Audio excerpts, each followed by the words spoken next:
Hi, I'm Adam. And I'm Joe. Joe, I know I'm no Bon Jovi, but would you like to make a Friends podcast with me as my lover? Sure. Yes!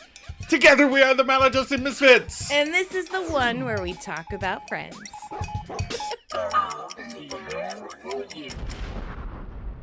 Welcome, Misfits, and hello to any new Friends fans that stumbled across our podcast.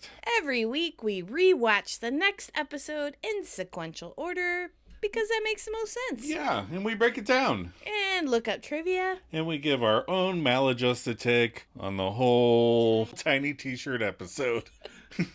And we try and make each other laugh. And if we accomplish that, hopefully it might be one of you. That's true. Hello. Hi. How are you this week? Okay. Go ahead. Go on. I was just going to say, I'm excited for Monday and getting back to a regular work week. Yeah. Because every day felt like Friday. Yeah. Every day it's Friday. So Except for it's a bad thing sometimes, too. Yeah. Am I supposed to go to work tomorrow? Can I have a drink? We're trying to get back on regular track, trying to get out of that holiday. Yeah. That holiday... last minute record. Rut. I don't know. Rut. Not everyone thinks it's a rut.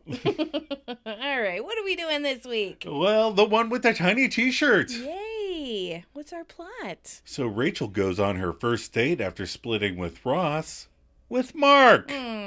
Joey clashes with his co-star in his new play. And Monica continues to date Pete, even though she's still not attracted to him. So weird. Poor Pete. I know. Our episode director this week is Terry Hughes. Terry Hughes. He's back. He directed a few earlier episodes in season 3. Mm-hmm. And we'll have him one more time in season 9. Season 9. Yeah. He was like, I need a bit of a break. He's been directing since 1963.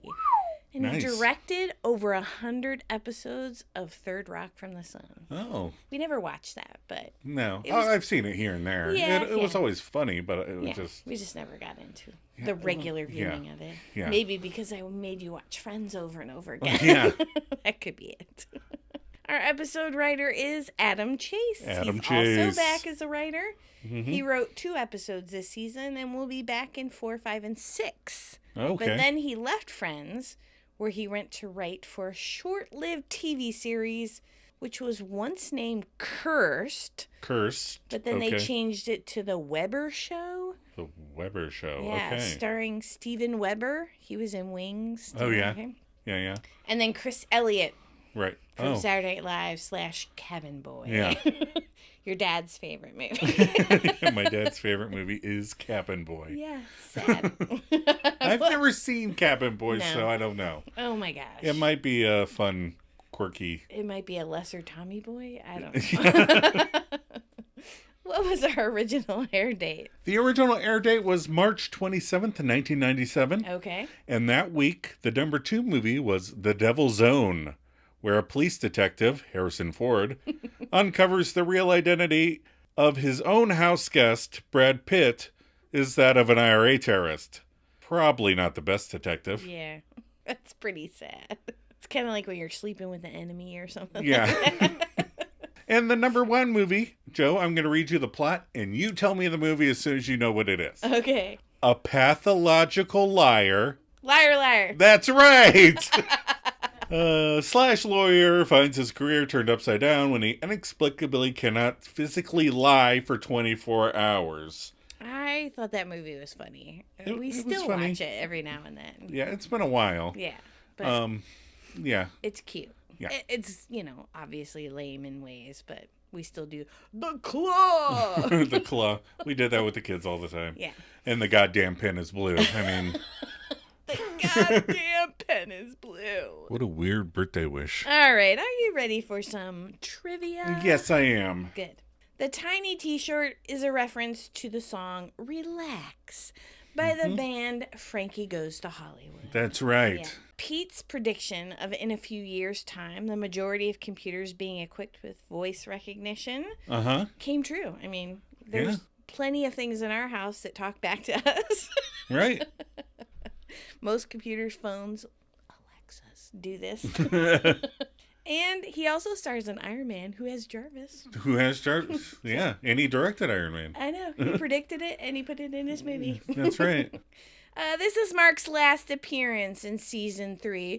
Oh, B-O-O-H-O-O. He won't appear again until season 10 when he gets Rachel her other job. Right. Yeah. He just gets her jobs. To interfere during Rachel's date, Ross pretends, I need juice. People need juice. Yes. This is very similar to what Joey was saying in the one where Eddie moves in. There's no juice for people who need the juice and want the juice. I need the juice. Yeah, I didn't think of that. Good job. Yeah. So somebody must have really wanted juice or used that as an excuse at some point. Interesting. I thought that was funny. And then in syndicated showings of this episode, where the line comes up about the retarded cousins. Yes. The word retarded is not in the captions, and additionally, the word is muted in the future. So in syndication, they don't play that. They don't play it in some other word? No. Drunk cousins? Right. Nope, it just is blank. Just cousins. Yep. Are you one of the... Cousins.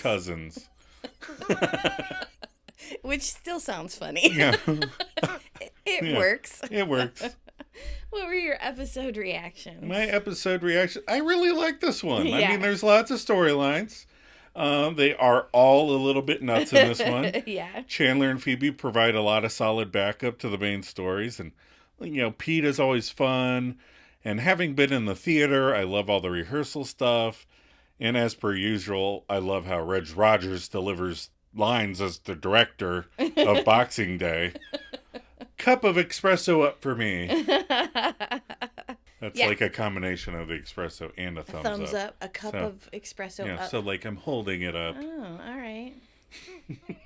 It is a fun episode. The theater snobs are pretty funny.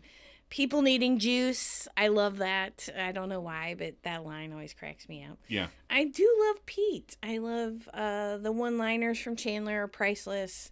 I love the ending where Phoebe's just like, why isn't he called Spider-Man? Yeah. It's good stuff. It's a good episode. Yeah. All right. Let's do our favorites. Okay, so favorite line first. All right. Joe, what's your favorite line? You can only pick one of these. Okay. I like when Chandler's coming back and he's talking about his cowlick and he goes, does it bug you? And Ross goes, you bug me. You bug me. Yeah, you do a lot of those Ross kind of quips to me sometimes. Sure. Yes, you do. You do it out of love. What's yours? Again, I'm going the director. Yeah. You guys make me fly. Hi. We do crack up every time he says that. Yeah. But yeah, I love him. He's great. He just popped up in something else I was watching, like the Nosferatu TV show, the one that's spelled weird. Yeah. And I was like, oh my God, that's that guy. He looks nothing like he does. But I do remember that. I was like, no way. Favorite moments. I like when Ross and Rachel are, she gave back the box of stuff and he leaves and then leaves the door open. Right. I love it. That's like just a little like, fuck you. Now, did you pick that because I took your favorite moment? Yeah, you took my juice moment. Yeah, my favorite moment was Chandler prevents the people from getting their juice. Just full on wrestling Ross away from the door. I love how he climbs up the door. It's my favorite. He's on Ross. He's on the door. He's everywhere. Like Spider-Man. All right, favorite outfit. I have to go ironic this week, although all the girls looked cute. Okay. I was taking notes and making, what was my favorite outfit. Right. And then I got to the scene with Joey in his brown velvet turtleneck. Oh. And I have to give it to him because I'm like, no. Boy, that's bad. See, my second pick was ironic. Was it? But my first pick, to get that out of the way, was Rachel's dress with Mark. Oh, okay. It's cute. It's just a cute little dress. Mm-hmm. She looks adorable. Very in it. 90s. Yeah. Maybe that's why I like it so much. Having been a 90s person. But my second was Gunther's blackjack dealer outfit. He gets really dressed up for the perk, doesn't he? It's like, what the hell are you wearing? Why did anybody make that vest? It's fine when he's standing behind the counter, and then when he comes back and there's that big club. Yeah. Oh. All right, themes we explored in this episode. Yes. Theme 1, returning items after a breakup. Aw. Yep. I had a guy in junior high, into high school before I had met you. So he took me to sophomore prom, or homecoming, sophomore homecoming. And he got mad at me, so he sent our homecoming pictures back to me. I was like, all right. I guess that was like really fucked up because he could have just burned them or thrown them away, but he sent them back to me. Or cut your pictures out of them. Yeah, he sent them back to me. Cut the face out like a crazy person. I can't even remember why he was mad at me. Theme 2, theater people! The most funnest, irritating people in the whole world. Yep, you have some good ones, and then there's some really bad ones. Theme 3, not being attracted to someone that you're dating? Yeah, that's weird. That is weird. I feel like if she's not attracted to him, she's only dating him because of the money. Right, because they can do fun things. Right. That's a weird kind of... Maybe. That's a weird line to draw, Monica. Right. Girls gotta eat. Theme 4, renting someone else's peephole. How much would you charge if somebody wanted to stand inside our front door and spy across the street at our neighbors? $100 an hour. I don't want you here. Yeah. So it's a high rent. It's going to be very expensive. All right, we're going to take a quick break before we break down the episode. Mm-hmm.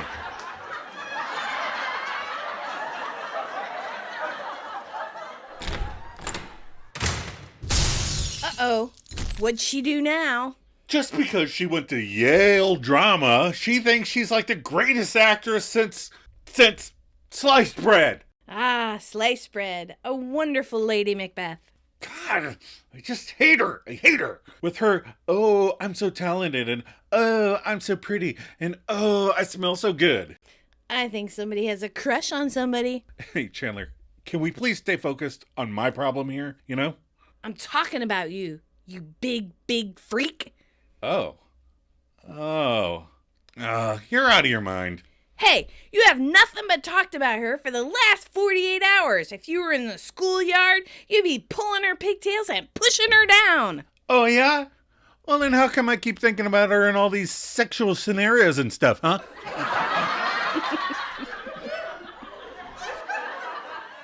All right, we are back. We're back with the cold open in Central Perk. Aw. Rachel and Gunther, which is weird because you don't usually see just those two there. Yeah.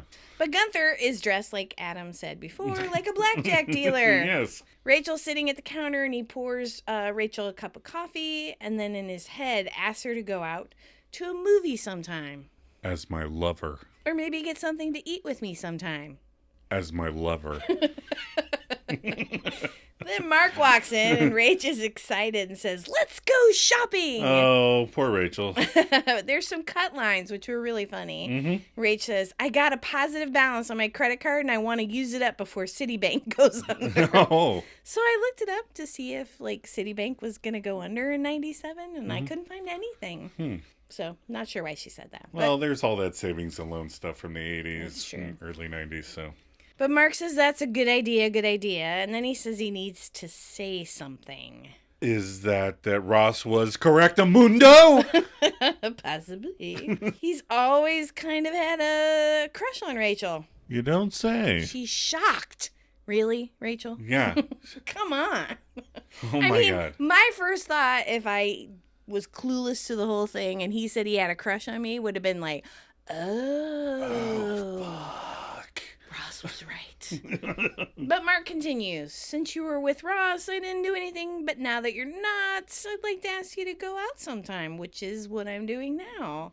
Oh, poor Gunther. His face is crushed. Oh. Rachel starts to answer, "Wow," but is interrupted by a loud crash and the sound of breaking dishes, followed by another crash. Everyone in the Central Perk turns around and looks at the back room as Gunther emerges. Gunther goes, "I dropped a cup." Cue, "I'll be there for you." Oh, breaking stuff out of frustration. I've been there. I don't know if it's a girl thing, but guys definitely do that a lot. Yeah. It's fun to get some extra. That's when you have extra plates or Yeah. a TV. You just Yeah. put it in the basement. Right. And when something happens... When there's a chip on one of our plates, that's what Adam does. He just kind of sets it aside. We won't eat on this anymore, but one day I might want to throw it at the tree. Right. So, we're now in the apartment hallway, and Monica and Pete, they're coming back from a date. It's night in NYC. Pete is walking Monica to her door, and we come in mid-conversation. Pete's talking about how computers will have voice technology, and you'll be able to say, wash my car and clean my room. It won't be able to do any of those things, but it'll understand what you're saying. I wonder if we're there yet. Hang on, let me test out the AI here. Jarvis, wash my car. Wash it yourself, Adam. Lazy computers. So there are some cut lines, which I thought were funny. Monica goes, oh, wow. Would it be able to recognize my voice if I talk like this? Pete goes, yeah, it'll understand you, but it's gonna make fun of you. Joe, why the voice?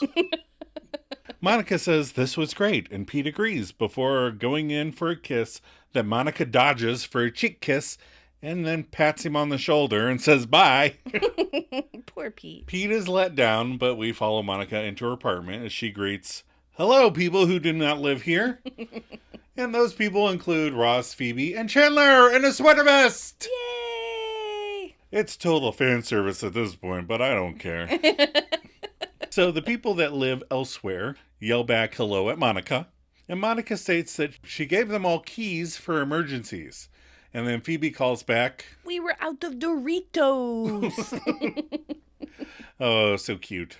And then Ross, who Joe just learned received a Paul Hollywood handshake. Yeah, we watched a snippet of David Schwimmer on Stand Up to Cancer Great British Bake Off. Yeah. And he got a Paul Hollywood handshake. Yeah, Schwimmer got a Hollywood handshake. He was pretty excited about it. As were you. Yeah, I was too, yeah. But Ross asks how the date went with Mr. Millionaire. And then Chandler chimes in with, Mr. Millionaire, new from Snooty Playthings. Third wife sold separately. Then Monica says, Pete is sweet and funny and sweet, but she's just not attracted to Sweet Pete. In every other way, he's perfect. He has everything. Plus, he actually has everything. And then Chandler quizzes her. Life-size Imperial Stormtroopers from Sharper Image? 2. Wow, can Adam and I put them on and fight? Aren't you a little short to be a stormtrooper? Hey. Then the Star Wars jokes in the middle of a Friends podcast. Then the door busts open, and Joey dances through the kitchen while going, oh, Mommy, oh, Daddy, I am a big old baddie. Oh, Mommy, oh, Daddy, I am a big old baddie. And then he shuts the door, as they dub his voiceover, without further explanation. He starts off matching, and then it doesn't match. Yeah, by the end. why do you think it doesn't? I don't know. I think he must have messed it up while he was coming back around. And... Okay. And they just kind of like, this is the best take. We're just Right. going to go with it. Right. I love that he just ran in and did that. Yeah. Round of applause for Joey, everyone, please. It's very cute. The friends, all left in the room after Joey's tornado surprise, smile at one another, only slightly confused because, it's Joey. Right. Like you and the girl kid would not question it if I just went through the room and did that. No, I think you've done it once before. Once. Ross speculates that Joseph Tribbs must have gotten a part in the play. And the girls, ooh, with realization. And Chandler agrees it's either that or Gloria Estefan was right. Eventually, the rhythm is going to get you. Oe, oe. Now we're at the Lucille Lortel Theater. Yes. Joey and other actors. Joey walks into the theater for rehearsals and says hi and says, oh, you are playing Adrian. She retorts, are you one of the retarded cousins? Wow, don't hold back. Jeez. Now, we have a daughter who's... Yes, developmentally disabled. Just blah, blah, blah. What Joe said. It is a little offensive when people say Yes. the word out of turn. Right. But in the 90s, we Right. talk about this all the time because I teach harassment at work. Right. And there are slang things that people say all the time. And retarded was one of those slang words Right. we used. But it's not acceptable anymore. It's not even a definition in medical terminology anymore. No. Developmental disability is how she's labeled. Right. Cognitively disabled, things like that. Right. It's one of those things that generally doesn't bother me, but every now and then somebody says it a certain way, and you're just like, hold on. Right. Back up, buddy. All right, go ahead, continue. But like I said, they're snooty theater people. Right. There are fun people, like we were fun people in the theater. Yeah. And then there's others who wear, like, I won't cut my hair or remove my shell necklace for anybody. Right. Oh, yeah. You're getting specific there. So Joey indicates that he is playing her husband, Victor, and she says she's Kate Miller. Mm-hmm. They head to the snack table, and Joey says, so the play is great, right? Mm-hmm. Kate says, oh, yeah, I love Jennifer Banbury's work. She's so brilliantly incisive when it comes to deconstructing the psyche of the American middle class. So... Of what I've seen of this play, I don't think that is... Well, at this point, you don't know how crazy the play is. That's true. At this point, it still seems like a drama. But I looked up Jennifer Banbury. Okay. There is a real playwright and author, but her first play came out in 1998. Oh, that's weird. And this came out in 1997. So I think it may weird. just be a coincidence. That's that weird. There's somebody who wrote a play with that name. I don't know. It's possible that the writers of the show knew Jennifer yeah. and just included it, but maybe not. I don't know. She also wrote a book called Like a Hole in the Head, which I may read. It sounded pretty good. Also, Joe, I think that we should write down all the dialogue and make a fan version of Boxing Day. We're going to have to fill in a lot of gaps. A lot of gaps. So Joey can come up with, forget about it. She rocks. Forget about it. Kate asks where she knows Joey from, and he says, Dr. Drake Ramore from Days of Our Lives, voted most dateable neurosurgeon by Teen Beat. Kate Snob says, no, that's not it, and makes fun of his soap acting and snips, it must be exciting to be in the theater. In the theater. Joey gets defensive and says, hey, I've done plays before. I'm a serious actor. But then Kate remembers that infomercial for the milk carton spout thing. You're the guy that doesn't know how to pour milk. I really like how she says, you're the guy that doesn't know how to pour milk. It's awesome. If you didn't hate her. Joey corrects her and says, see, I actually can pour milk, but I got you believing that I couldn't. Now that's acting. Right at the end, though, you choked on a cookie. Yeah, that was real. Yeah, that was real. All right, so Central Perk, Rachel and Phoebe.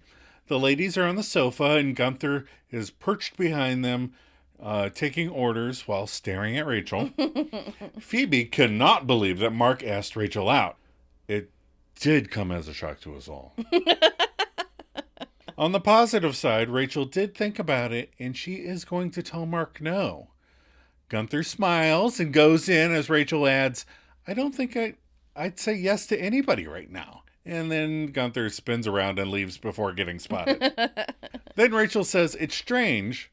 She was standing there with a charming, cute guy. That guy must have been standing behind Mark. She's talking about Mark. Sure. And this guy is asking her out, which she's allowed to do, and she felt guilty. Maybe because Ross said that he wanted to go out with you from the beginning, and you acted as if the notion itself were a ludicrous plot of some science fiction comic book. Oh my goodness. Well, that's how she acted. Phoebe speculates, well, that could mean that you're not over Ross, and you have issues with your father. And Rachel claims not to have issues with her father. I'm not going to go traipsing into those weeds right now. Phoebe agrees. It's probably just the Ross thing then. Now we're at Joey and Chandler's. Chandler and Joey are there. Mm-hmm. Joey is mad. He hates this woman. He hates her. Mm-hmm. She told everyone about the infomercial, and everyone keeps asking him to open their drinks, and when he can't, they laugh at him. Oh. Before Chandler can say anything, Ross enters. He tells him that Rachel called and wants to see him. Oh, no. Joey asks what he thinks she wants, and Ross, full of himself, says, maybe the crazy fog is lifted, and she realizes life without me sucks. We need to really start saying people are stuck in the crazy fog. I do like that. Has the crazy fog lifted? It's another t-shirt idea. Oh, yeah. Crazy fog. Chandler offers that it's possible you are very lovable. I'd miss you if I broke up with you. Ross glares at him, to which Chandler informs him he was just trying to be supportive. Ross, homophobic, says, then be supportive like a guy. Chandler in a deep voice, if I broke up with you, I'd miss you. Almost my favorite line. I enjoyed that one like quite a bit. I do like that moment too, yeah. All right, so then we switch to Monica and Rachel's. Just Rachel there. Aniston is doing some basic acting space work as Ross enters. Theater snob. Oh, yikes. Ross says hi, and not in a sad way of hi, but with a tone of glibness as he strides across the room. You, wanted to see me? He is being arrogant when he should be cute, you know? Yep. Like, if you think she wants him back, be cute. For instance, I would have come in and said, you wanted to see me, Miss Moneypenny. That would have got me. Anyway, so Rachel says, yeah, here's a box of your stuff. And Ross now has his little heart broken. I mean, he really just did it to himself this Seriously, time. I can't blame her on this one. And Rachel's like, it's just got hats and shirts and CDs. She's glad not to have to listen to Kenny G anymore. And then... Way to call forward. Oh, thank you. Thank you very much. Ross then asks if she's trying to hurt him.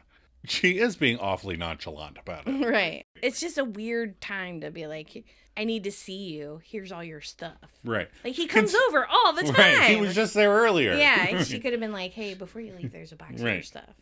I don't really think she's trying to hurt him. Mm-hmm. She's just, and I know that people may be getting a little tired of this, but she's just kind of off in the Rachel land. She doesn't think too deeply. No. I think she was just like, I need to get this dinosaur shit out of here. If Mark comes over. She just thinks it's time to move on. And, Ross has just always had it in his head that they're going to get back together, but Rachel not so much. Yeah. But Ross agrees that they should move on instead of sharing his actual feelings. He really does. And then he spies a Triceratops mug that he gave her and says, this was a gift.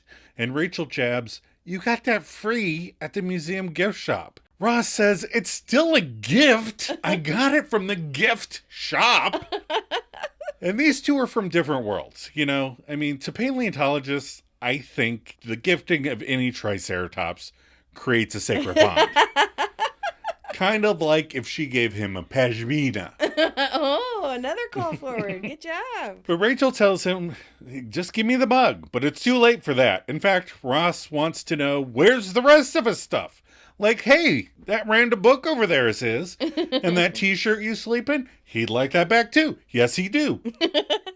And Rachel is now mad. She claims that Ross knows how much she loves that t-shirt way more than him. That is to say, way more than him, meaning Ross. Yeah. She loves the t-shirt more than she loves Ross. Oh, I get it. He never wears it. But Ross wants to help her move on. And now Rachel thinks of him as a... petty man. Petty, small. Petty, small. She thinks Ross is doing this out of spite instead of incredibly hurt feelings like he's actually doing it. But he says, no. He's going to wear it all the time. He loves the shirt. And Rachel tries to litigate by stating that he has not worn that t-shirt since he was 15 years old. It doesn't even fit him anymore. And Ross argues, oh, yeah. Oh, okay. Oh. And then Ross whips off his sweater and yanks on the super thin, super tight shirt that reads, Frankie, say relax.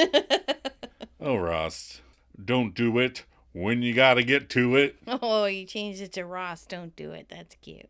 Yeah, the song Relax. Frankie Goes to Hollywood. Good job. Anyway, Rachel Green is looking at him kind of judgy because the shirt does not fit him. And Ross then claims he is going to take the rest of his stuff and relax in his favorite shirt that still smells like you. And he wishes her a pleasant evening before letting himself out and leaving the door wide open. This is the kind of bickering that just leaves me comforted. Right, we missed it. Where was it? And now we're at Central Perk. I do want to say, seeing Aniston in that shirt would have got her best outfit for that. So when I was looking up trivia, there was a thing that says, Rachel is never seen wearing that shirt. And I'm like, yeah, there's probably a reason.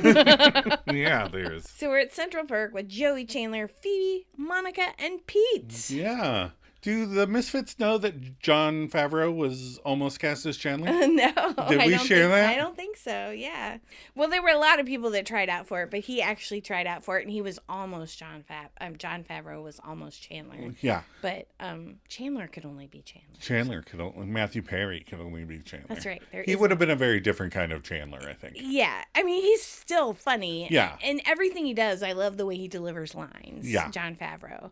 But can't imagine anybody being Chandler than Matthew Perry. Yeah. So. But the gang is still questioning the fact that Pete is a zillionaire. And Chandler's like, you're our age. Our age. And then Phoebe says, you should buy a state and name it after yourself. Pete says, like, Pete Dakota? No, Pete, that's bad. Phoebe offers Mississippi. Aw. And Joey says, or Pete Chicago. Chandler corrects Joey and says, not a state, Joe. And Joey whines, oh, like Mississippi is. You missed the point, Joe. Pete takes that as his cue to exit, but not before Chandler says again, you're our age. Our age. Pete says to Mon, are we still on for tomorrow? And she says, absolutely. He goes to kiss her, but she stops and rubs his head and says, now you get out of here. Oh, if Courtney tasseled my hair, I'd be a happy, happy man. Watch it, mister. Monica returns to the gang and says, okay, I'm running out of places I can touch him. She asks if something is wrong with her and if she is only attracted to guys where there is no future. And she goes into either they're too old or they're too young. Mm-hmm. And then there's some cut lines where she goes, or they're a big misogynist jerk like Julio, who, by the way, I'm still attracted to. Oh. I'm glad they cut that. Oh, yeah. That's so sad. Yeah. I was like, no, that guy's a dick. A dreamy Latino dick. And then there's Pete, who's crazy about me, who absolutely perfect for me. And there's like zip going on. I mean, seriously, does it sound like something's wrong with me? It sounds like she has the same writers as her brother. I do like Phoebe's answer. We're like, yeah, kind of. It does sound like there's something wrong with you. You got a problem. You got writers that like to pick on you. You can't find love until you find Chandler.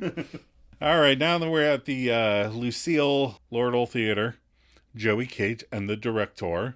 Joey and Kate are rehearsing. Kate's character is questioning Vic as to if she is supposed to be happy.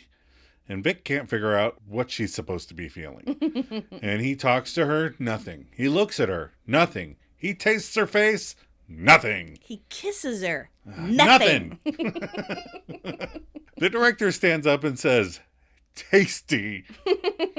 He's starting to feel like they have a history. Kate, on the other hand, has a question about the scene. She cannot comprehend why Adrian, her character, is attracted to Victor, Joey's character. And the director encourages her to peel the onion. First of all, he's good looking. Yeah. Oh, and I have to watch it? But Kate deems her character would need a little bit more of a reason than that. And Joey has an idea, because it says so in the script.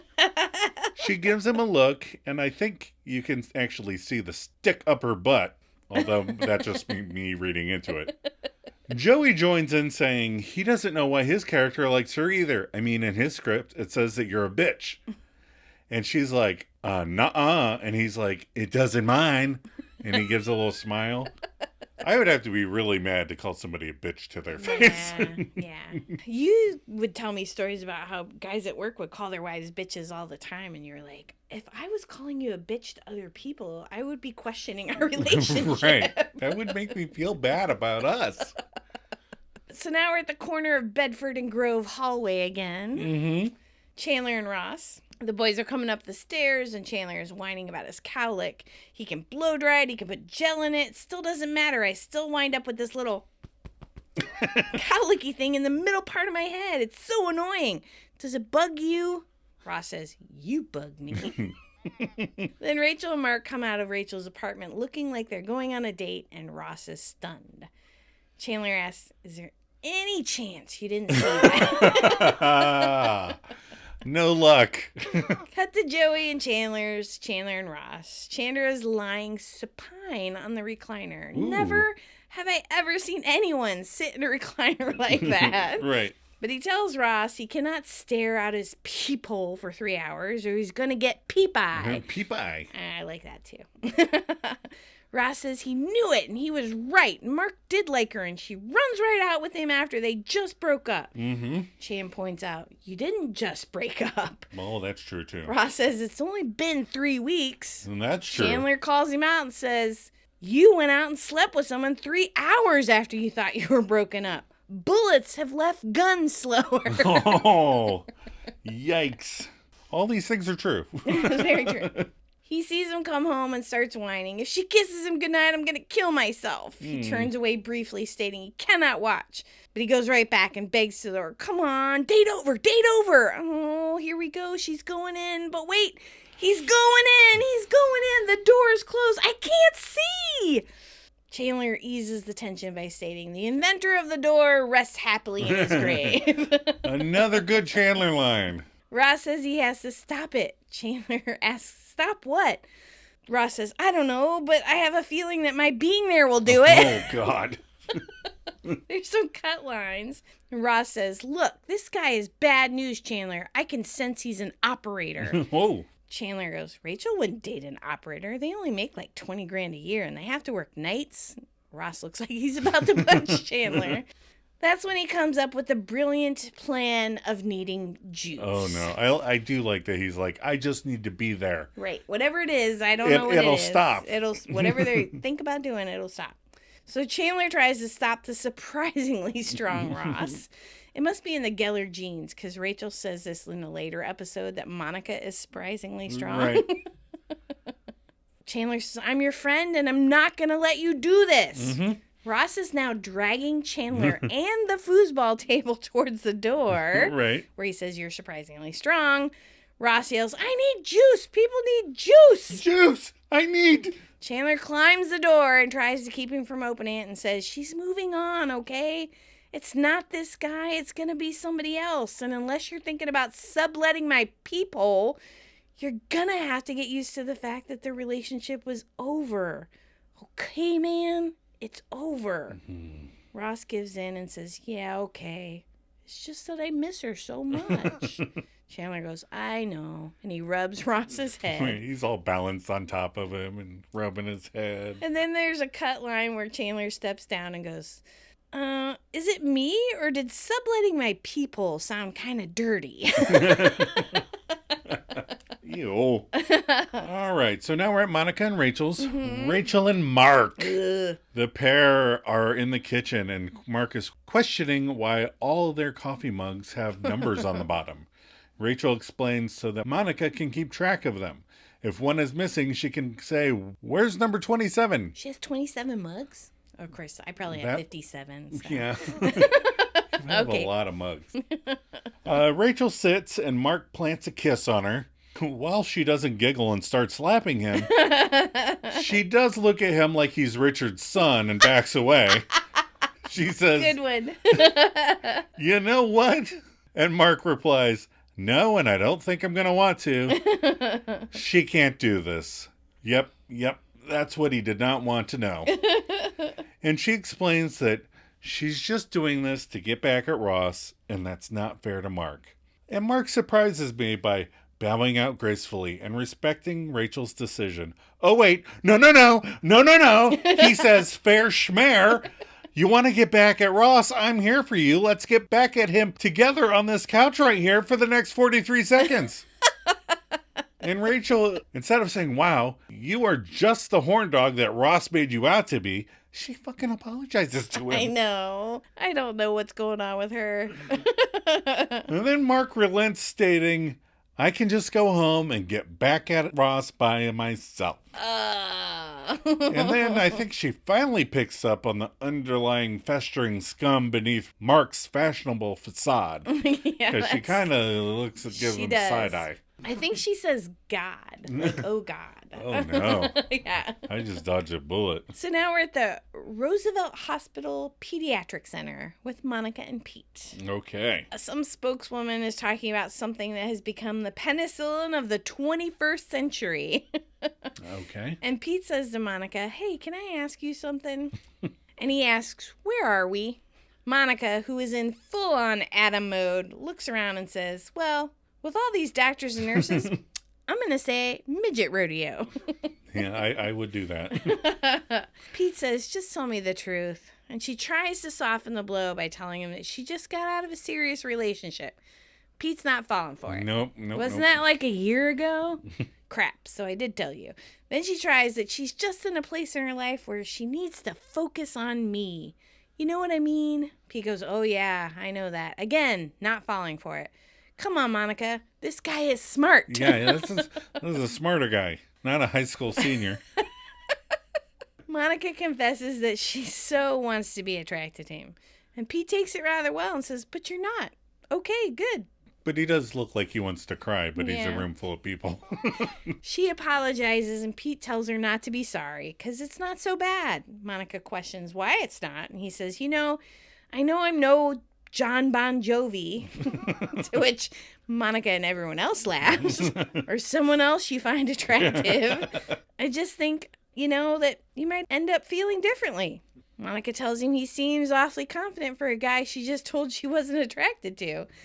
Pete says, yeah, stupidly charming, isn't it? Well, listen, you want to get something to eat? Because this place is kind of depressing. The pediatric part of the hospital. It's not a fun place to hang out. Oh. They start to leave, but the spokeswoman finishes her speech with, and the man who made this all possible, Mr. Pete Becker.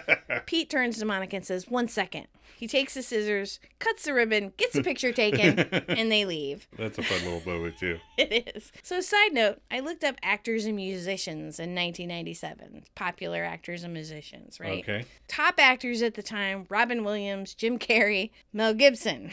Okay. They were at the top of the box office. Right. Garth Brooks was the number one in record sales, up there with Will Smith. So out of that gang, I might have to go with Brad Pitt or Harrison Ford from The Devil's Own as being attractive. Now we're at Chandler and Joey's. Chandler is sitting there. Chandler appears to be in his robe and jammies. And his socks don't match. Yeah, I saw that. And he is doing the recliner showdown alone. I don't think this town's big enough for the both of us to relax in. Then he blows on his fingertips. Draw! And he wins. And Joey opens the door and comes in. And Chandler says, I wasn't doing anything. Joey slams down his bag and takes off his coat and then slams that down too. And Chandler goes, uh-oh, what'd she do now? And Joey starts to rant. She thinks just because she went to Yale Drama, she's the best actress since... And he can't think of anybody. So he says sliced bread. Sliced bread. A wonderful Lady Macbeth. Yeah. For the out damn spot scene, the sliced bread used jelly instead of blood. But Joey hates her. With her so talented and so pretty, and I always smell so good. And if you listen to Joey say these lines, he sounds like Count Dracula at the end.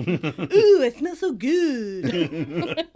And Chandler supposes someone has a crush on someone, but Joey would like Chandler to stay focused on his problem. And Chandler is talking about him, you big freak. Joey goes, oh. He realizes that he thinks he has a crush on Kate. And Chandler's out of his mind. And Chandler expresses that Joey has been complaining about her for 48 hours. If they were on a playground, Joey would be pulling her pigtails and pushing her down now. Joey has absconded to his bedroom during the Chandler tirade, but reemerges to say, oh yeah? Then how come I keep imagining her in all these sexual scenarios and stuff, huh? And then they both kind of look stunned at one another as we fade to the next scene. So we're at the Lucille Lortel Theater. Joey, Kate, and the director. Mm-hmm. Happy? Happy? Is that what I'm supposed to be, Vic? Happy? Well, why don't you tell me what you're supposed to be, huh? Because I'm sure as hell can't figure it out. I talk to you and it's nothing. You look at me and nothing. And then Joey kisses her passionately this time. Nothing. The director says your favorite line. Yep. You guys make me fly. Hi. Okay, we're going to pick it up here tomorrow. Kate is all flustered and says that was better. Better. That was... Yeah, it is definitely an improvement and says goodnight. Kate starts to leave and Joey points out she forgot her shoes. Do you really need those? Mm-hmm. She giggles. I'm probably going to need those. And then giggles some more. Joey tries to ask her out, but the director comes up and asks if she's ready to go. He tells Joe, very nice, very nice. Kate says she'll see him tomorrow. Joey looks sad. Aw, she's dating the director. All right, now we're at Monica and Rachel's again. Monica, Phoebe, and Chandler. And Monica's in the kitchen, chopping broccoli. And Chandler dozed off on the couch while reading a magazine. And I'm not sure what Phoebe is doing exactly before she asks, hey, waking Chandler up. Why isn't it Spiderman? Like Goldman or Silverman? Chandler points out that it's not his last name. It isn't? It's not like it's Phil Spiderman. He's a Spider-Man. And Monica's laughing like she wants to date a Bingaling. And Chandler continues, Goldman is a last name, but there's no Goldman. Oh, okay. There should be a Goldman. Well, King Midas is actually... Not now, Adam. Okay. Rachel comes home and Monica asks how work was, and she says, great, although I did sit down where there wasn't a chair. I hate that!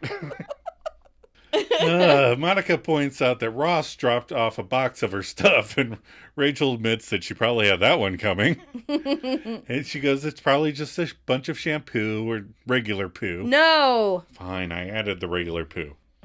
Rachel opens the lid and goes quiet, and Monica asks if something is wrong. No, nothing.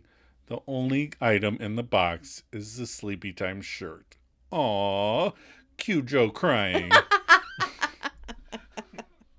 All right, now we're at the tag. Chandler and Joey's. Chandler and Phoebe. Mm-hmm. Chandler asks Phoebe, so, what kind of powers would Goldman have?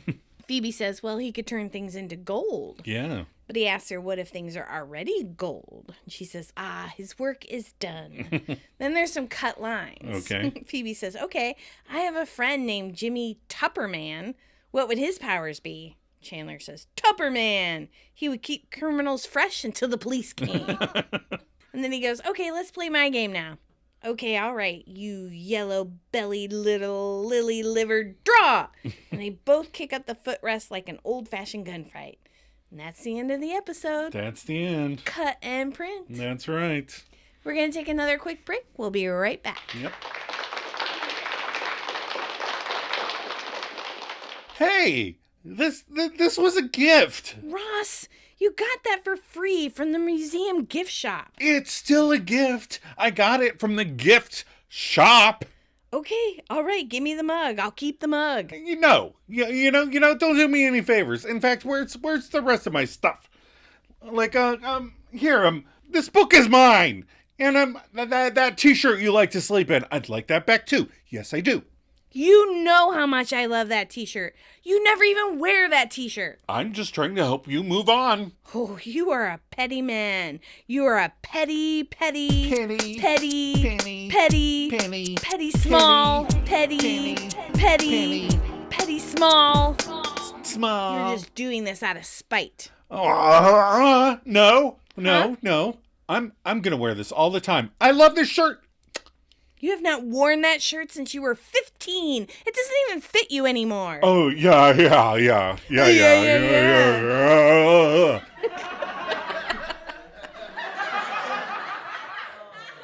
We are back. We're back for the wrap-up. Yes. What did we learn from this episode? Joe. Start again. Joe, what did you learn? I learned that Ross takes advice from Chandler better than the boy kid from us. Oh, yeah. Yeah. He backed away from the peephole. The boy kid would have rented that peephole. Yeah. And gotten peep eye. Peep eye. What did you learn? I learned that relationship-wise, nobody knows what they like. Pete, Mark, Kate, it's all jumbled and confused and complicated. But everyone likes Doritos. That is true. What are your final thoughts? I like that Mark got kind of gross right there at the end, thus Yep. proving Ross correct. Even if Rachel is too obtuse to notice. I'm surprised you were glad to see Ross being proved right. Every time we watch it, I try and watch it with a different perspective. Uh-huh. So this Yeah. time I'm trying to be more sympathetic toward Ross. Aw. Although Chandler is there to support Ross, he is not going to let him forget that he slept with someone 3 hours after they thought they broke up. That's right. I like that he called him out on that. Right. Come on, guy. Right. It's been 3 weeks. It's weird that it's Mark. Right. What's our sweater vest tracker? Well, okay, so I just want to give a little history because Okay. I keep talking about not remembering Right, what right. they were. So I looked them up Okay. so we wouldn't have to wait. It's not like a cliffhanger for the end of the season. I'm sure people were waiting. Season 1 had 21 Okay. sweater vests. That's a lot. Season 2 had 6. Oh, you're right. It was very low. Very low. Very low. And our previous count for this season was 12, but we got one more. All right. So lucky number 13. You hit it, man. Ding, ding, ding, ding. What do you win? Respect? I don't know. Sounds good. All right, so we added the Magnadoodle tracker because we found out that this was the second episode where it shows up. So, you want to tell us what the Magnadoodle said in this episode? Well, we neglected to mention what it said in the last episode. Oh, okay. You mentioned that it was the first one, and then we forgot to mention it later. Right. But it's in this episode. Again, it says the exact same thing. Oh, okay. Yeah. It's a grocery list on one side and a note for Joey to call his dad on the other side. Aw, that's so cute. That's all it is. So far for 2 episodes, Right. that's what it is. That's what it's been. Well, I like it. It's cute. All right, what's our IMDb rating for this episode? The rating is 8 out of 10 stars with 5,300 ratings. Wow. So we could not find any good reviews on IMDb. No, And nobody answered our question on social media. which is fine. It's fine. I don't care. People liked it, which I like, but nobody answered the question. So we have a special review for you this week. Special guest reviewer. Special guest review. This is the girl kid. Sorry. Okay, I am with our special guest reviewer, the girl kid. Did you know that we refer to you as the girl kid on the show? No, I didn't. Yep, that's what we call you on the show, to protect your anonymity. Okay. You're okay with that? Yeah. All right, so you've seen Friends. We watch it a lot around the house, right? Right. You're familiar with all of the Friends. Yeah. Who's your favorite? I would say Ross. Ross is your favorite? Mm-hmm. Why is that? Because he gets in so many bickerments like I do that Yes. are just so stupid that it just makes no sense. Okay. Bickerments. Good word. Okay, so you watched this week's episode. Mm-hmm. What was your overall reaction to it? What do you think of it on whole?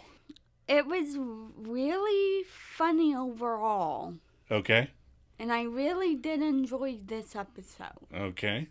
So tell me, what was your favorite line? When Ross and Rachel get into a fight and say they're giving each other their stuff back and says petty. Petty. That part? Yeah. Ross kind of makes fun of her. Yeah. And, okay, what's your favorite moment? When Gunther smashes things in the back because he has a crush on Rachel. Oh, yeah. You did crack up pretty good at that part.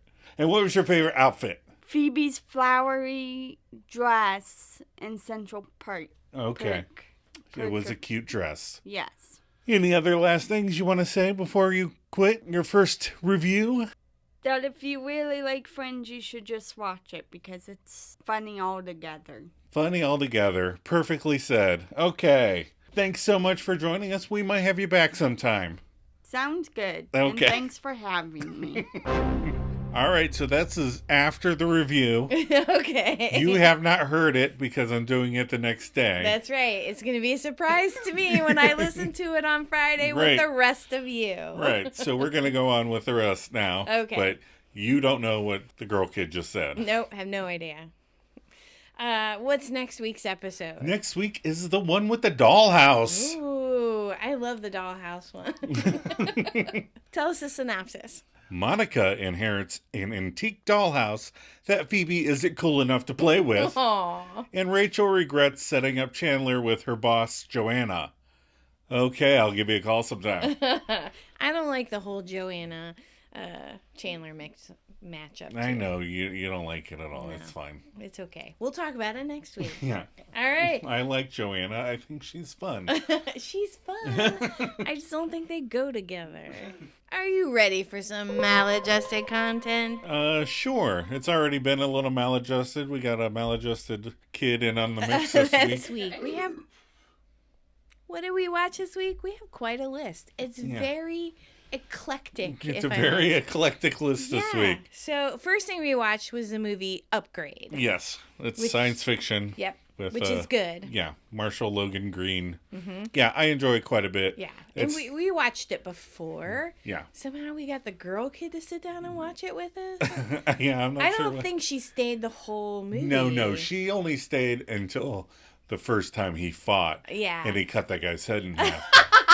That's right. She was like, I'm out. Something happened that turned her off. But I think it's very good. It's interesting. Yeah. It's like a thriller type mystery. Right. With a sci-fi bend to it. Yeah. And so AI really and good. everything without getting too cumbersome into the AI debate. Right. And then we started watching animated series called Creature Commandos. Creature Commandos. That's a James Gunn DC series. So. And it's R-rated. Yes. Well, MA probably technically. Okay, MA. Mature R whatever. Mature audiences. But animated characters, get it on. Okay, get it on. We're in a couple episodes in. It's good. I like it. Yeah. It's fun. It's different. If you liked his Suicide Squad, you'll definitely like it. It's right up that alley. And then we watched with the girl kid. So Adam does this thing where he's like, I'm going to put this movie on. You guys are going to love it. And we're like, uh-oh. And he always is right. I don't know why after 30 years I don't trust him. But we watched a movie with the girl kid called Flow. Flow, yes. Which is another animated. Right. It's an animated movie. Yeah. It's a short movie though. It wasn't. It was probably it's like an hour and a half. Yeah. It just won Best Animated Feature Golden Globes or somewhere. So, I forget.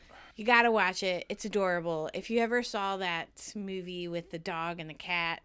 The Homeward two dogs. Bound. Yeah, Homeward Bound. I couldn't think of it. Yeah. This is a much better version of Homeward Bound. That one's cute. No disrespect to Homeward Bound. It's cute. But this is adorable. Yeah. And the animation is just fantastic. Yeah. It's a very beautiful movie. Yeah. And it's an eclectic, maladjusted group of animals that get together. That's all I'll say. So check it out. And then we watched this very disturbing documentary. Yeah. So in the morning, while I'm getting ready for work, Adam always puts on YouTube and watches like stupid car crashes, or sometimes he'll watch like the top 10 list of whatever. Right. And so he watched the top 10 list of the most disturbing documentaries. Yeah. And then he was like, "Oh, I saw this one. You have to see it." That guy's nuts. He wasn't joking. So Capturing the Freedmans is the name of the documentary that Adam made me watch. But I love documentaries. Yeah. I love them. I've always wanted to make a documentary, but I don't have a subject. I don't know what I'd make one on. Well, you need to think of one. But it was cray cray. Crazy. Yeah, yes. it's just unbelievable. And it's just like things happen and you're just like, what? How did nobody wait? What? So if you like documentaries, Right. you like fucked up shit. I guess that's the best way to put it. Yeah, true crime. True crime documentary. Fucked up. Check it out. So Capturing the Freedman. But that's all we did this week as far as watching our other stuff. Yeah. All right. You ready to wrap this up? I can't wait to hear the review. I'm sure you'll love it. I'm sure I will. We are so glad you guys stumbled across our podcast. And if you're enjoying it, please share it with other friends, fans. Or maybe rate it and or leave a review. Yeah. If you want to contribute to the podcast, pick your favorite upcoming episode and send us your thoughts or reactions. We'll share them on the episode.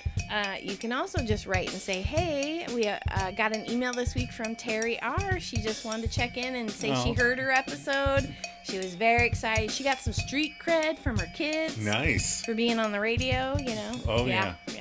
So be like Terry R. Write in. Come on, we'd like to hear from more of you misfits out there. Email us at themaladjustedmisfits@gmail.com or check us out on Facebook and Instagram. You can follow the links in the show notes. We are hosted on Buzzsprout. If you want to help us with costs, go to our page and click on the donate button. Yeah, the minimum donation is $3. Yarp. The pages are called The One Where We Talk About Friends. Joe, you ready for a cup of coffee? Always.